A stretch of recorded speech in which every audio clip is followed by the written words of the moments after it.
কাকের ছানার গল্প। এক বনে নানা রকমের গাছগাছালি ছিল।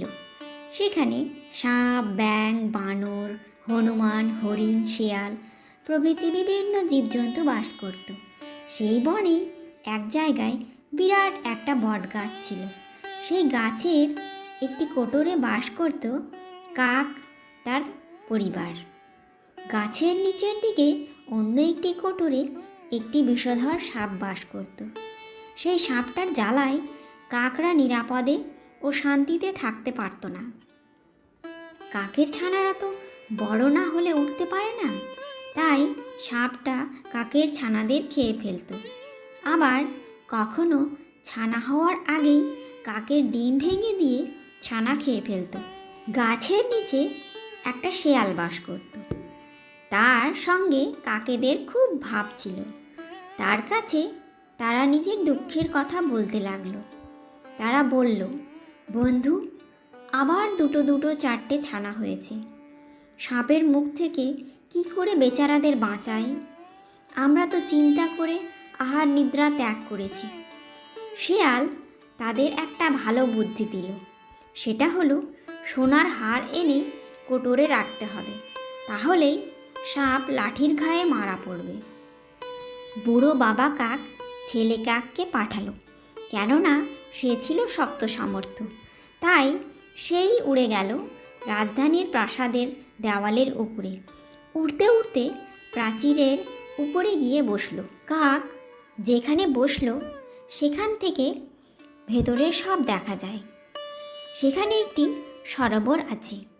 সেই সরোবরে সখীরা রাজকুমারীকে স্নান করাতে নিয়ে আসে। অন্যদিনের মতো সেদিনও রাজকুমারী দেবপ্রিয়া স্নানে এসেছেন।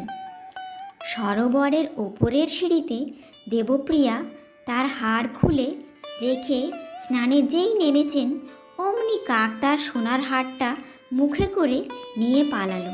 সখীরা চেঁচামেচি করতে লাগলো, কাক হার নিয়ে যাচ্ছে বলে। পাহারাদাররা এদিক ওদিক তাকাতে সেই দৃশ্য দেখতে পেয়ে লাঠি নিয়ে ছুটল কাকের পিছন পেছন। তারা দেখল কাক হারটা নিয়ে সাপের বাসায় রাখল। তখন লাঠি নিয়ে সেই পাহারাদাররা গর্তের সামনে আসতেই সাপটা ফোঁস করে তাদের দিকে ফণা তুলল। তখন তারা সাপটাকে লাঠির ঘায়ে সবাই মিলে পিটিয়ে মেরে ফেলল। তারপর তারা দেবপ্রিয়ার হারটা নিয়ে এলো। রাজকুমারী হার পেয়ে সকলকে ধন্যবাদ দিতে লাগলো। কাকরাও স্বস্তির নিঃশ্বাস ফেলে শেয়ালকে বলল, বন্ধু, তোমার বুদ্ধি খাটিয়েই আমরা আমাদের ছানাদের রক্ষা করতে পারলাম। কাকরা শেয়ালকে ধন্যবাদও দিল। এরপর থেকে কাকরা সুখে শান্তিতে ছানাপোনাদের নিয়ে বাস করতে লাগলো।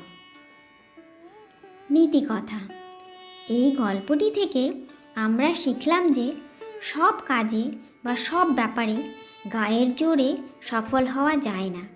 এমন অনেক কাজ আছে যাতে সফল হতে হলে কিংবা কোনো সমস্যার সমাধান করতে হলে বুদ্ধির দ্বারা কৌশল বার করে নিতে হয়। বলে নয়, কৌশলে কাজ সুসম্পন্ন হয়।